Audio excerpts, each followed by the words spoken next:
Something terrifying happened to me just a few months ago. It was around 9 p.m., and I realized I needed to grab a few things from the store. The closest place was a Family Dollar, so I decided to head there. Everything seemed normal, until it wasn't. After parking my car, I walked inside, quickly grabbing the few items I needed. The store was almost empty, and the eerie quiet made the atmosphere feel slightly off. It couldn't have been more than 10 minutes before I checked out and walked back to the parking lot. But as I stepped outside, I immediately noticed something strange. There was a car parked way too close to mine, almost blocking it. The lot wasn't full, so why park so close? My pulse quickened as I approached. The car next to mine was still running, which sent a wave of unease through me. And then, as if on cue, the door of that car swung open. I froze. My instinct screamed that something wasn't right. I kept walking, but my mind was racing.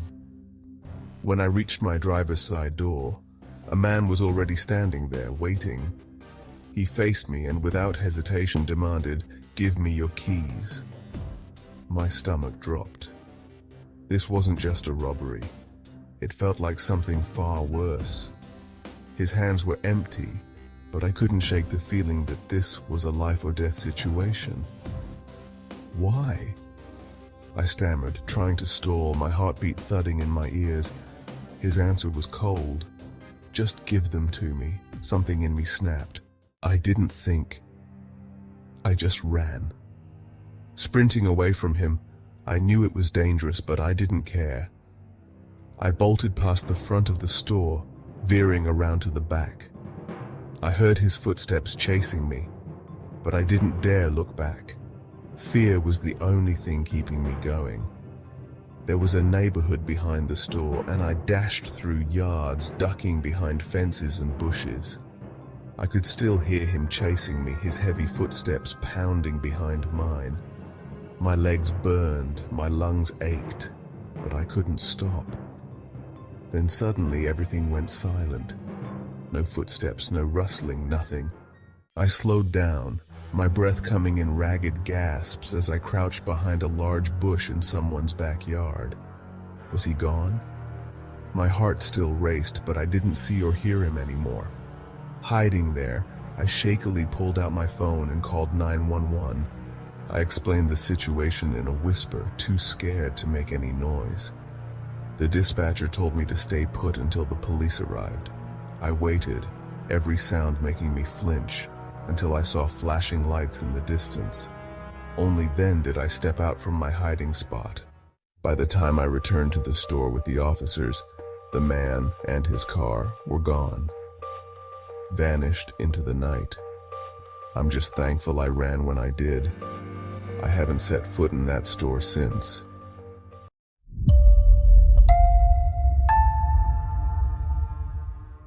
Have you ever felt like something was wrong, even when everything seemed perfectly normal? That's exactly what happened to me one night, and I still get chills thinking about it. My uncle owned a small local dollar store in town for years, and I used to help out whenever I could, especially during high school and college breaks. The store was quiet, familiar, a place I thought I knew inside out. But one night, everything changed. It was just me, alone, running the store as usual. We were supposed to close at 9 p.m., and by 8, the place was completely empty. Not a single customer in sight. I sat behind the counter, keeping myself busy, when I noticed two men walking through the parking lot. They didn't seem in any hurry, dressed in dark clothing with hats pulled low over their faces. Something felt off, but I brushed it aside, until they walked straight into the store and approached the counter. Their steps were slow, deliberate, and unsettling. Without any introduction, they claimed they were there for an inspection sent by the city. My stomach dropped. I hadn't heard anything about an inspection, especially not at night. If it was legitimate, wouldn't we have been notified? And why would they come after hours? The men didn't look official at all. There was nothing about them that screamed authority. I asked who sent them, and they gave a vague answer about being a couple of days early, as if that explained everything. But I wasn't convinced. Something about them just wasn't right. I told them I couldn't let them inspect anything until I had confirmation. They didn't argue. Instead, they just turned and walked toward the back of the store, disappearing into the aisles. At that moment, my heart started racing. I was alone, and these men were acting strange. I called out, asking where they were going, but they didn't respond. Silence. The entire store felt different, as if the walls themselves were closing in on me. Panic set in, and I grabbed my phone, dialing my uncle. Thankfully, he picked up right away. I quickly explained what was happening, and he immediately told me this wasn't right. No inspection was scheduled, and he agreed that it sounded suspicious. He told me to ask the men to leave, and if they refused, I should call the police. Hanging up the phone, I looked around. The store was eerily quiet. I couldn't see the men anywhere. They had completely vanished from sight. With a lump in my throat, I realized they must have gone into the back of the store. There were a few aisles that were out of view, but my gut told me they were hiding. I stood there for a moment, unsure of what to do, but I couldn't just leave them back there. Taking a deep breath, I left the counter and slowly made my way to the back of the store. Every step felt heavier, my heart pounding louder in my ears. When I reached the back, I found nothing. No sign of the men, except for one place. The back room. The door was closed, a big employees only sign plastered across it. My hand hesitated on the knob. They weren't supposed to be in there. Only employees were allowed. I slowly opened the door and peered inside. The room was dark. Too dark.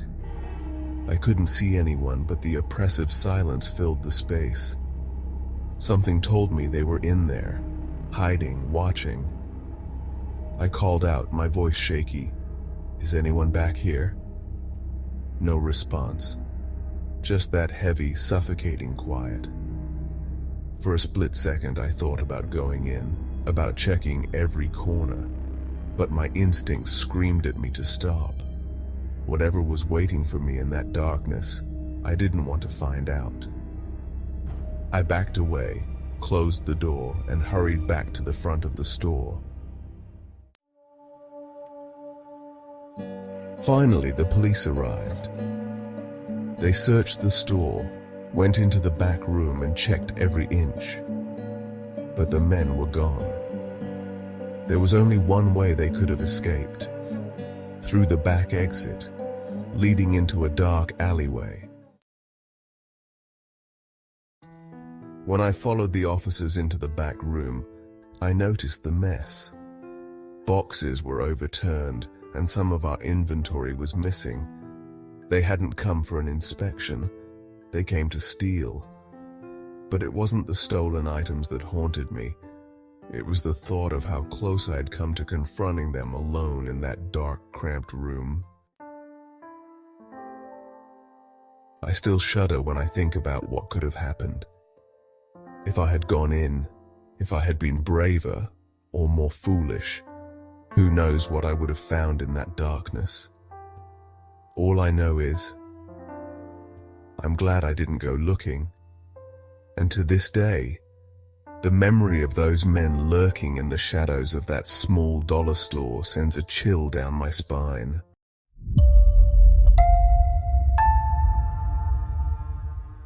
Have you ever had that sinking feeling that someone was watching you? That unsettling sensation that makes your skin crawl, but you can't quite figure out why. That's exactly what happened to me one night.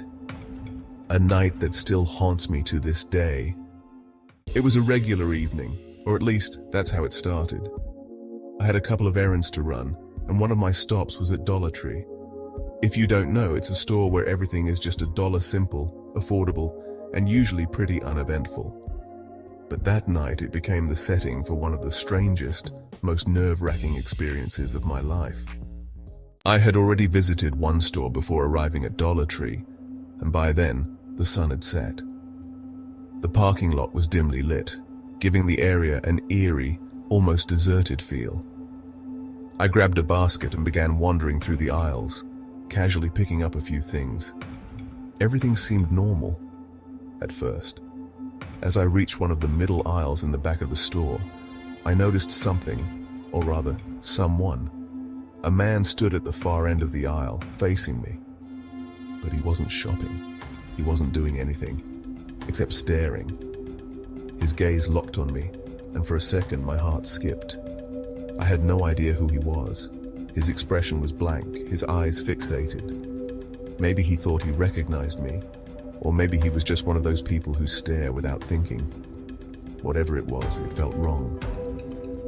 A chill crept down my spine, but I brushed it off and moved to another aisle, trying to shake the unsettling encounter. I didn't see him again after that. I paid for my items and left the store, hoping to forget the strange man, but I wasn't so lucky. My next stop was the grocery store, the last errand of the night. The store was large, brightly lit, and filled with other shoppers, a relief after the eerie Dollar Tree experience. I wandered through the aisles, picking up groceries, my mind already starting to relax.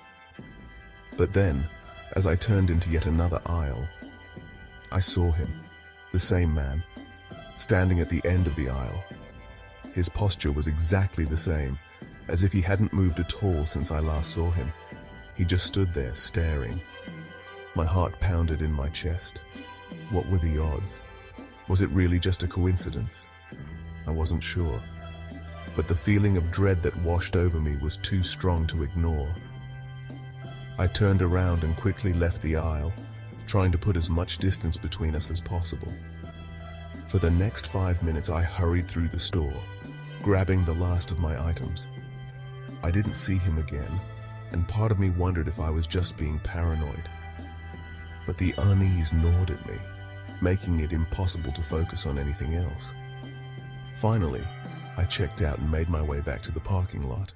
As I walked towards my car, parked near the back of the lot, I scanned my surroundings, and that's when I saw him again. He was sitting in his car, parked just across from mine. His eyes, still cold and unblinking, were locked on me through his windshield. This time, I knew it wasn't a coincidence. This man was following me. My hands trembled as I got into my car. I didn't dare drive off, not yet. I didn't want him trailing me all the way home, so I waited, glancing at him from time to time, hoping he would just leave, but he didn't. He stayed there, sitting motionless in his car, watching. Minutes passed, each one stretching out longer than the last. My mind raced with questions. Who was he? What did he want? Why was he following me? I didn't have any answers, only the growing fear that something terrible was about to happen. Finally, I couldn't take it anymore. I decided to go back inside the grocery store. Maybe being around other people would scare him off. I got out of my car and headed toward the store, glancing back every few steps, expecting him to follow, but he didn't. He stayed in his car, his eyes still glued to me. Once inside, I wandered the aisles again, pretending to shop, but my mind was somewhere else entirely. After what felt like forever, I decided to check if he was still there. Slowly, I made my way back outside, my heart pounding in my chest. As I approached my car, I scanned the lot, but his car was gone. He had finally left. Relief washed over me, but the fear lingered. Who was he? Why had he followed me from Dollar Tree to the grocery store? What did he want? I still don't know the answers to those questions, but to this day, I can't shake the memory of his blank, unblinking stare. That night I made it home safely, but the thought of him, somewhere out there, still sends chills down my spine.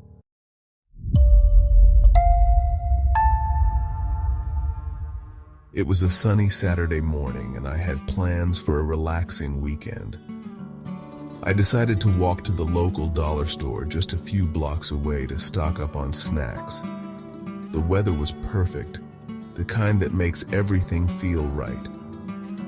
Little did I know it was about to take a dark turn.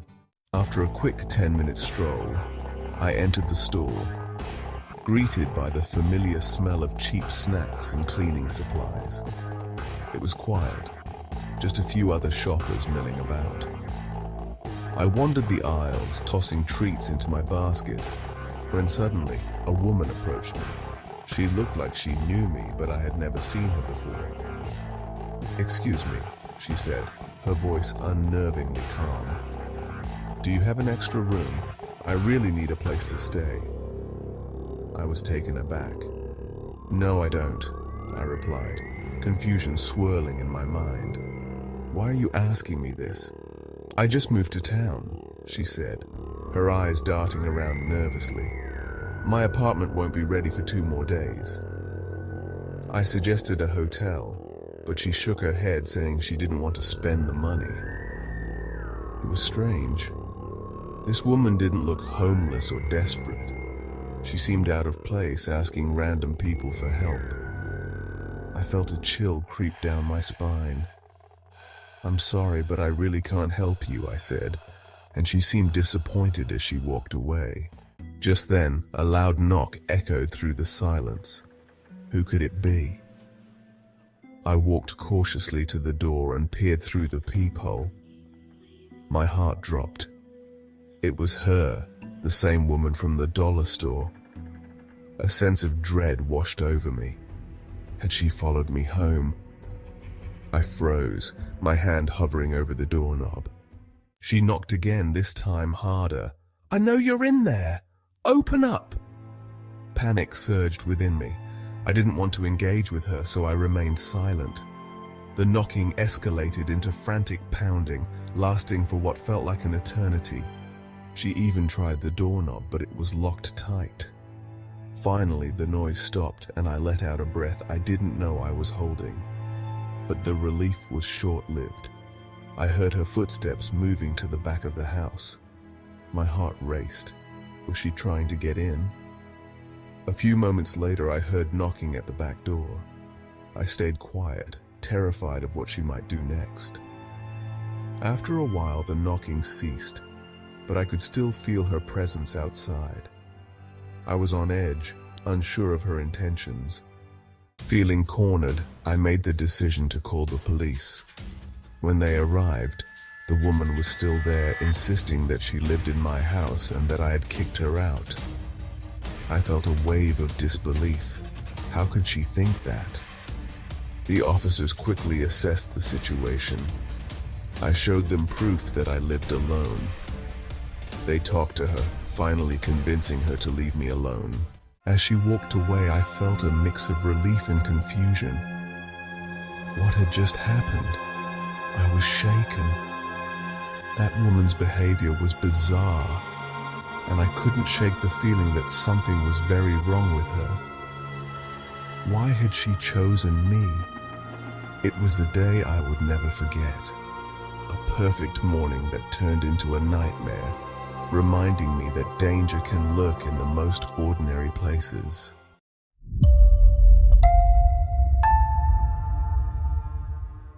I never thought working at a Dollar Tree would lead to one of the scariest nights of my life. I was there for about a year, and most days were uneventful. My co-workers were friendly, and the store never really got too busy. I had come from a much more hectic retail job, so the calm was a welcome change. But everything changed during one eerie night shift. I was closing up the store, with just an hour to go. My coworker left early, leaving me alone in the flickering fluorescent lights. The store was quiet, save for the occasional rustle of plastic bags. A few customers wandered the aisles, but one man caught my attention. He approached my register with a single item, his short hair and average height making him blend into the crowd. I checked him out, and he left without a word. But then, less than half an hour later, he returned. I recognized him instantly, but didn't think much of it. Maybe he forgot something. He bought another item and left again. But it was strange. Wasn't this the third time he had been here? I shrugged it off. Maybe he was just a late-night shopper. As the clock ticked down, I watched the man return for a third time. This time my gut churned with unease. He bought yet another single item, barely acknowledging me. The store was nearly empty, and I felt a knot tightening in my stomach. After I finished my closing duties, I locked the door and stepped out into the dark parking lot. That's when I spotted him, standing in the grass next to our lot, the pale moonlight casting long shadows. There were no other cars around, and an unsettling feeling washed over me. Why was he still here? As I walked toward my car, he turned and started walking towards me, calling out, "Hey, can I get a ride?" My heart raced. It felt so sketchy. "Sorry, I can't," I replied, trying to sound calm as I hurried to my driver's side. He didn't press further, just stood there watching me. I quickly got in and drove off, relief flooding me as I left the store behind. A few nights later, I was back at work, and guess who walked in again? It was him. This time he came in just half an hour before closing. I was alone again, and as he checked out with his item, a sense of dread crept in. The store was silent, the fluorescent lights buzzing overhead. When closing time came, I made my way to the door. Just as I was about to lock it, I saw him approaching again. He reached the door, trying to pull it open. Panic gripped me. I quickly locked it and told him, "We're closed." "Can I just grab something real quick?" he asked, desperation in his voice. "No, sorry," I insisted, my hands shaking. He turned away, walking down the sidewalk, and I exhaled, relief washing over me again. I finished cleaning the store, but that unsettling feeling lingered. Days later, I was at my friend's house, not even planning to watch the news. But then, a story came on that made my blood run cold. They were reporting on a robbery, and as they showed the suspect's photo, my heart stopped. It was him, the man who had haunted my shifts. I couldn't believe it. I told my friend everything, the unsettling visits, the requests for a ride, the closed doors. I felt chills crawl down my spine, realizing how close I had come to danger. What if I had let him in? What if I had given him that ride? He had been sizing me up all along. I couldn't shake the thought that maybe he was planning to rob the Dollar Tree that night. That was the craziest, most chilling experience I ever had while working there. A constant reminder that danger can lurk in the most mundane places.